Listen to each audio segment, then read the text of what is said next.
यह दौर बार बार नहीं आएगा। अब कोई बाबा साहब नहीं आएंगे आपकी लड़ाई लड़ने के लिए, अब कोई मानवर कांसीराम साहब नहीं आएंगे। साथियों, सब चाहते हैं बाबा साहब फिर से पैदा हो, सब चाहते हैं मानवर कांसीराम साहब फिर से पैदा हो, सब चाहते हैं भगत सिंह फिर से पैदा हो, लेकिन कोई ये नहीं चाहता कि मेरे घर में पैदा हो। सब चाहते हैं दूसरे के घर में पैदा हो। साथियों, इसलिए चाहते हैं, कोई ये नहीं चाहता कि मेरा लड़का परेशान हो, मेरा लड़का जेल जाए, मेरा लड़का मुकदमा झेले, कोई ये नहीं चाहता। साथियों, जिस दिन आप लोग चाह लेंगे मेरे घर में अंबेडकर पैदा होंगे, जिस दिन आप लोग चाह लेंगे मैं कांसीराम पैदा करूंगा, मैं जिस दिन चाह लेंगे मैं भगत सिंह पैदा करूंगा। साथियों, बता रहा हूँ, यह दौर बता रहा हूँ, ये 21वीं सदी बहुजनों की है, ये 21वीं सदी हमारी है। जान लीजिए, आज हम लोग आवाज उठाएंगे तो आने वाला समय हमारे लोगों का होगा। हम लोग बुलंद तरीके से आवाज उठाएंगे और शान से, मजबूती से समाज के लिए, समाज का नेतृत्व करेंगे, समाज की लड़ाई लड़ने का काम करेंगे। उसके लिए आपको सबसे पहले एजुकेशन की जरूरत है। जब आपके पास शिक्षा रहेगी, बाबा साहब ने भी कहा है, शिक्षा वह शेरनी का दूध है जो जितना पिएगा उतना दहाड़ेगा। साथियों, लेकिन समाज में शिक्षा तो ले लिए, लेकिन दहाड़ना नहीं सीखे। साथियों, लेकिन बाबा साहब में बता रहा हूँ, साहब ने ये भी कहा था कि मेरे समाज के, साथियों, बाबा साहब ने मथुरा की धरती से कहा था कि मेरे समाज के पढ़े लिखे लोगों ने मुझे धोखा दिया। साथियों, बाबा साहब ने इसलिए कहा था कि बाबा साहब सोचते थे कि मेरे समाज के पढ़े लिखे लोग पढ़ लिख के कुछ बन जाएंगे तो मेरे साथ समाज के कामों में हाथ बटाएंगे, समाज के लिए संघर्ष करेंगे। लेकिन साथियों, ऐसा नहीं हुआ। हमारे समाज के लोग चाहे कुछ नौकरी पा जाते हैं, किसी पद पे चले जाते हैं, उनको ये लगता है कि मैं अपने दम पे पाया हूँ। लेकिन साथियों, आज मंडल का संविधान ना होता, हम लोग आज इस स्थिति में नहीं होते। साथियों, पहले हमारे गले में हांडी और पीछे झाड़ू लगा रहता था, लेकिन बाबा साहब के दिए हुए संविधान की वजह से आज हम लोग शान से चलते हैं। आज हम लोग सीना ठोक के सीधे सामने आंख से आंख मिला के बैठते हैं। लेकिन साथियों, बता रहा हूँ, पहले हम लोग जमीन पे बैठाया जाता था, हमारा इतना तक अधिकार नहीं था, एक दूसरे के सामने हम लोग खड़ा हो जाते थे।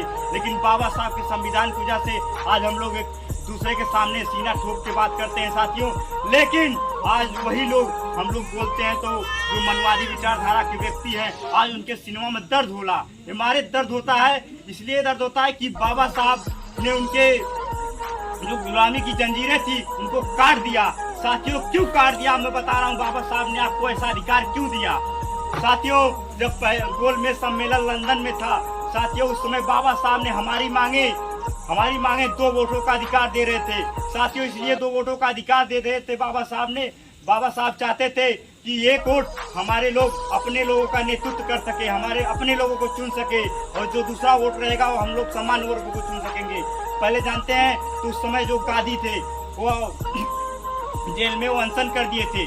साथियों, इसलिए अनशन कर दिए थे कि अम्बेडकर ने अपनी जाति को, अपने समाज को आगे बढ़ाने के लिए 2 वोटों का अधिकार दे दिया। तो हम जो गांधी थे वो बाबा साहब के खिलाफ अनशन पे बैठ गए। तो साथियों, वो मरण अनशन पे बैठ गए तो उनके साथ बाबा साहब को इतना दबाव आया, लोग प्रेशर डाले, इतना प्रेशर डाले कि बाबा साहब को समझौता करना पड़ा। लेकिन बाबा साहब ने जो वोट का अधिकार है बाबा साहब ने हमें दिया है।